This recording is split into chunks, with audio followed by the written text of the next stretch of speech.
Hi నమస్తే, నేను wellness coach Prakash.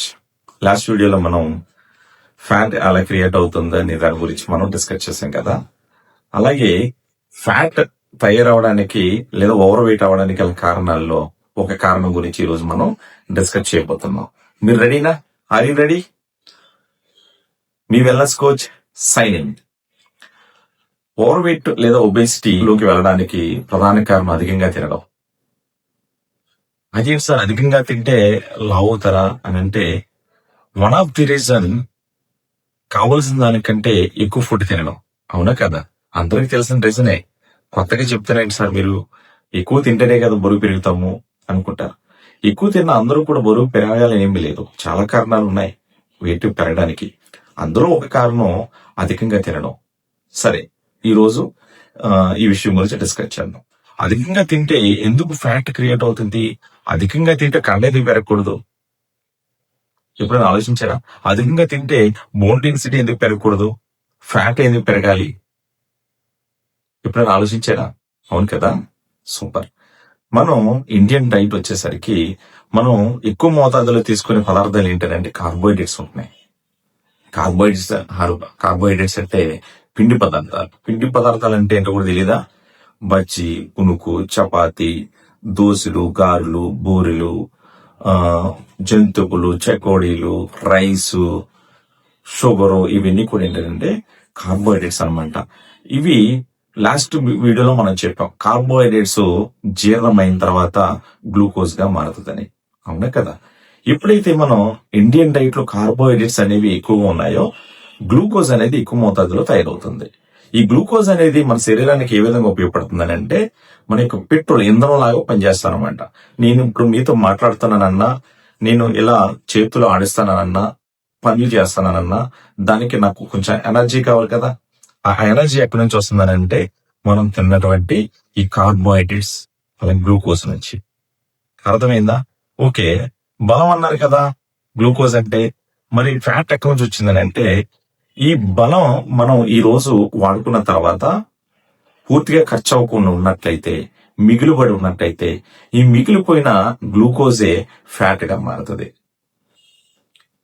ఈ గ్లూకోజ్ ఈ రోజు మనం ఖర్చు పెట్టేసాం, ఈ రోజు అధికంగా పనిచేసాం, లేదనంటే మన డే వారి కార్యక్రమాలకు ఎనర్జీ వాడుకుంటే గనక ఫ్యాట్ తయారవదు. ఈ రోజు నేను చేసిన పని ఇంత, తిన్నది ఇంత అంటే ఎక్కువైందా లేదా? మన పనికి మనం తిన్నదానికి ఈక్వల్ గా ఉంటే మనం వెయిట్ పెరగవండి. ఎప్పుడైతే మనం మన యొక్క శరీర క్రియలకు, మెటబాలిజానికి బిఎంఆర్ అంటారు, బెసల్ మెటబాలిక్ రేట్, ఒక రోజుకి మన శరీరానికి ఎంత క్యాలరీలు కావాలి అనేది తెలియజేస్తా ఉంది. ఈ బిఎంఆర్ గురించి మనం అనాలిసిస్ చేస్తే, ఈ బిఎంఆర్ ఒక్కొక్కరికి ఒక్కో రకంగా ఉంటుంది. వాళ్ళ యొక్క ఎత్తు, వాళ్ళ యొక్క పని, వాళ్ళ యొక్క లైఫ్ స్టైల్, ఇవన్నీ కూడా ఆధారపడి ఉంటాయి. బిఎంఆర్ ఎప్పుడైతే మనకి సమ్ ఎనర్జీ అంటే 2000 క్యాలరీస్ ఆర్ 25 క్యాలరీస్, 2500 క్యాలరీలు ఇలా ఉంటుంది. నా వచ్చేసరికి నాకు ఒక 2000 క్యాలరీస్ కావాలి. 2000 క్యాలరీ అనేది ఏంటిది? ఈ రోజు నా శరీరానికి నాకు కావలసిన బలం. కానీ నేను 3000 క్యాలరీలు తిన్నాను. 3000 క్యాలరీలు తిన్నాను, కానీ నాకు కావాల్సినంత 2000 క్యాలరీలు. మరి 1000 క్యాలరీలు ఇప్పించాను కదా, 1000 క్యాలరీ బలం ఇప్పించేసాను కదా, దాన్ని ఏం చేస్తుంది? దాస్తదా, బయటకు పంపించేస్తుందా? సాల్ట్ లాస్ట్ వీడియోలో మనం చెప్పుకున్నాం, అది ఉప్పు అయితే గనక బయటకు పంపించేస్తుంది. ఎంతవరకు కావాలో అంతవరకు ఉంచుకొని బయటకు పంపించేస్తుంది. అదే గ్లూకోజ్ ఎక్కువైంది, నాకు 2000 క్యాలరీలు గ్లూకోజ్ కావాలి, కానీ 3000 ఇచ్చాను, 1000 ఎక్కువైంది కదా, దీన్ని దాస్తదా, బయటకు పంపించేస్తుందా? దాస్తది. ఎస్, యు రైట్, దాస్తది. ఏ రూపంలో దాస్తదని అంటే, పెద్ద నోటు రూపంలో, అంటే కొవ్వు రూపంలో దాచుకుంది. మనం ఎప్పుడైతే శరీరానికి కావాల్సిన దానికన్నా ఎక్కువ ఎనర్జీ ఆహార రూపంలో ఇచ్చినప్పుడు, అది కొవ్వు రూపంలోకి మార్చుకొని దాచుకుంటది. అవునా కదా? మరి ఎప్పుడు అది తగ్గుతుంది అని అంటే, ఈ రోజు నేను ఫాస్టింగ్ ఉన్నాను, ఉపవాసం ఉన్నాను, లేదా ఈ రోజు నేను తక్కువ ఎనర్జీ ఇచ్చాను, దాచుకున్న దాన్ని వాడుకుంటది. కానీ ప్రతిరోజు నేను ఇస్తానే ఉన్నా. మార్నింగ్ బ్రేక్ఫాస్ట్ చేసా, కాసేపటికి చిన్న స్నాక్ తీసుకున్నాను, ఆ కాసేపటికి బోర్ కొట్టి జంతుకుల చెపొడిలు, లేదా చిన్న చిన్న మిక్చర్ ప్రతి గంటకి ఏదో ఒకటి తింటా ఉన్నాం. ఇలా తిన్నా ఉన్న కొలిది ఏమవుతుందంటే ఎక్కువ అయిపోతుంది, ఫుడ్ అనేది అధిక మోతాదులో అయిపోతుంది. ఎప్పుడైతే ఫుడ్ కావాల్సిన దానికన్నా ఎక్కువ ఫుడ్ అంటే ఎక్కువ క్యాలరీ ఫుడ్ మనం ఇచ్చినప్పుడు ఆ ఎక్కువైన క్యాలరీలు కొవ్వు రూపంలో దాచుకుంది. అవునా కదా? అంటే మన శరీరానికి కావాల్సిన ఆహారం కంటే మనం ఎక్కువ ఇచ్చినప్పుడు అది కొవ్వు రూపంలో మార్చుకుంది. కానీ ఈ రోజు నేను దాన్ని ఖర్చు పెట్టలేదు, దాస్తా ఉంది. రోజు నేనేం ఖర్చు పెడతలేదు. రోజు కొంచెం ఫ్యాట్ అనేది క్రియేట్ అవుతా ఉంది.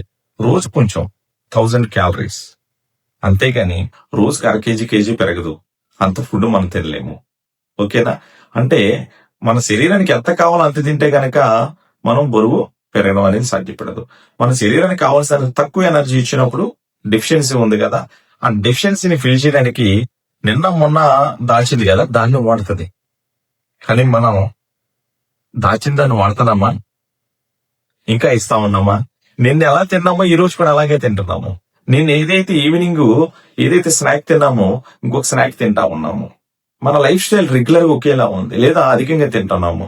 ఈ రోజు మనం ఫంక్షన్ కి వెళ్ళాము, ఫుడ్ బాగుంది, కావాల్సిన దానికన్నా ఎక్కువ తింటున్నాం. అవునా కదా? అంటే మనం ఎంత తినాలో ఏం డిసైడ్ చేస్తున్నారంటే ఆకలి కాదు, టేస్ట్. అవునా కదా? టేస్ట్ బాగుంటేనేమో ఎక్కువ తింటాం, టేస్ట్ బాగోకపోతే ఏమో సరిపడా తింటాం. అంతేగా అసలు మానేడేలు ఏముండవుగా. కనీసం మనం పొట్ట నింపేస్తా ఉంటాం. అవునా కదా? అంటే జనరల్ గా మన లాంగ్వేజ్ లో మాట్లాడుతున్నా నేను. ఓకేనా? Okay, super.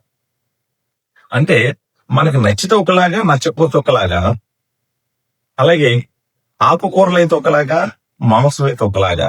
అంటే మనం ఎంత తినాలా ఏంటనేది ఎవరు డిసైడ్ చేస్తున్నారు? టేస్ట్ డిసైడ్ చేస్తుంది. బోర్ కూడా తినేస్తా ఉన్నాం, టెన్షన్ తో తినేస్తా ఉన్నాం. అంతేగాని ఆకలి వేసి తినే వాళ్ళు ఎవరు ఉన్నారు? ఆకలి వేసినప్పుడు తింటే ఎంత కావాలో అక్కడ ఆపాలి. ప్లేట్ ఖాళీ అవ్వాలి, దాని మీద మనం మైండ్ పెడుతున్నాం. కానీ నిండిందా లేదా, పొట్ట నిండితే ఆపాలి. ఎవరు ఆపుతున్నారు చెప్పండి? లేదు. ప్లేట్ ఖాళీ అయ్యే వరకు మనం తింటానే ఉన్నాం. కూర మిగిలిపోయిందని రైస్ మిగిలిపోయిందని కూర తింటా ఉంటే ఎనర్జీ అధికంగా వెళ్తుందా లేదా? కావాల్సిన దానికన్నా ఎక్కువ ఇస్తున్నామా లేదా? మిగిలిపోయిన ఫుడ్ డస్ట్ బిన్ లోకి వెళ్ళాలి, కానీ ఈ బిన్ లోకి వెళ్తుంది మన పొట్ట అనే పెద్ద డస్ట్ బిన్ లోకి వెళ్తా ఉంది. ఈ డస్ట్ బిన్ లోకి వెళ్ళిన ఎక్సెస్ ఈ కార్బోహైడ్రేట్స్ ఇవన్నీ కూడా బలంగా భారం కొవ్వు రూపంలోకి మారుతాయి. ఈ ఎక్కువైన బలమే కొవ్వు. అది కూడా ఎక్కువైతే ఏమవుతుంది? నీరసం, ఆయాసం. అర్థమైందా? ఈ రోజు మనం మిగిల్చిన బలమే మనల్ని అడుగు వేయకుండా ఆయాసం రూపంలో బయటపడతాం. నీరసం, మన పని మనం చేసుకోలేని పరిస్థితికి ఎవరు తీసుకొచ్చారని అంటే నిన్న మొన్న నెల కిందట, 6 నెలల కిందట, లేదా సంవత్సరం కిందట నుంచి, కొన్ని దశాబ్దాల కిందట నుంచి మనం తింటున్నటువంటి ఆహారం కొంచెంగా ఫ్యాట్ రూపంలో మార్చుకొని బ్రిక్ బై బ్రిక్ అంటే ఇటుకలు ఉంటాయి కదా, ఇటుక మీద ఇటుక పేర్చినట్టు ఎక్కడ ఖాళీ ఉంటే అన్ని చోట్ల కూడా ఈ ఫ్యాట్ కొంచెంగా దాచుకుంటా ఉంది. ఎప్పుడు ఖర్చు పెట్టేది? మనం ఖర్చు పెడుతున్నామా? రోజులో 1 గంట ఎక్సర్సైజ్ చేస్తున్నారా? మంచి నిద్ర ఇవ్వగలుగుతున్నారా? లేదు కదా. ఇలా చాలా కారణాలు ఉన్నాయి. ఈ రోజు మీకు నేను ఒక కారణమే చెప్పా, అధికంగా తినడం. మళ్ళా రిపీట్ చేస్తున్నాను, మన శరీరానికి ఎంత కావాలి అంతే తింటే గనక మనం ఓవర్ వెయిట్ అవ్వమండి. కావాల్సింది ఇంత, కానీ తీసుకుంది ఇంత దాచుకుంటది. అది ఒక మెకానిజం, సహజ లక్షణం. ఈరోజు తినకుండా ఉండాలని అంటే అయ్యో నేను ఆకలితో ఉండలేను, ఆకలి పడదు, తినమంటే తింటా. ఎవరైనా నొప్పించుకుంటే కనుక ఫర్గివ్ చేయండి. కానీ మన అవయవాలు అడుగుతా ఉన్నాయి, ఎందుకు ఎంత దారుణంగా తింటా ఉన్నాడు, అవయవాలు ఇబ్బంది పడతా ఉన్నాయి. ఏం కావాలో అది ఇవ్వండి, ఏం ఇవ్వకూడదు అది వెళ్తా ఉంది. మన ఇండియన్ డైట్ చాలా సెలెక్టబుల్ గా తీసుకోవాలి. మనం ఎక్కువ కార్బోహైడ్రేట్స్ ఉంటాయి, గ్లూకోజ్, రైస్ ఎక్కువ తింటా ఉన్నాం, కూర ఏమో ఇంత తింటా ఉన్నాం. శరీరానికి కావలసిన కూర ఎంతో కొంత పోషకంలో ఉన్నటువంటి కర్రీ ఇంతే తింటా ఉన్నాం, రైస్ ఇంత తింటా ఉన్నాం. ప్లేట్ నిండా ఫుల్ గా ఎంత తెల్లగా ఉంటే అంత మంచిది ఎక్కువ పెట్టుకుంటా ఉన్నాం.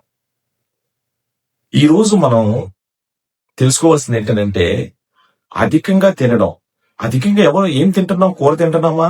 వెజిటబుల్స్ తింటున్నామా? నో. స్వీట్స్, రకరకాల చిరుతిళ్ళు, రైస్, రకరకాల జ్యూసెస్, ఇవన్నీ కూడా హెవీ క్యాలరిక్ ఫుడ్. చాలా ఈజీగా ఫ్యాట్ గా మారిపోయే ఫుడ్ మనం ఇస్తామని ఉంటే మనం మారాల్సింది ఫస్ట్ మన శరీరానికి ఎన్ని క్యాలరీలు కావాలో అన్ని క్యాలరీలు ఇవ్వడం మొదలు పెట్టండి. అర్థమైందా? మళ్ళా సెకండ్ రీజన్, ఓవర్ వెయిట్ లేదా ఒబేసిటీలోకి వెళ్ళడానికి కారణమయ్యేటువంటి రెండవ కారణం గురించి నెక్స్ట్ వీడియోలో మనం మాట్లాడదాం. దిస్ ఇస్ ప్రకాష్, మీ వెల్నెస్ కోచ్, సైన్ ఆఫ్. మీకు మంచి రిజల్ట్స్ అండ్ సర్వీస్ కావాలా? అయితే ఇంకేంటి ఆలస్యం, వెంటనే బ్యాక్ స్క్రోల్ అవుతున్న నెంబర్కి కాంటాక్ట్ చేయండి. అలాగే మీరు డిస్కౌంట్లో ప్రోడక్ట్ యూజ్ చేయాలనుకుంటే కనుక కంపెనీ నుంచి మీకు ఐడి ప్రొవైడ్ చేయడం జరుగుతుంది. అయితే ఇంకేంటి ఆలస్యం,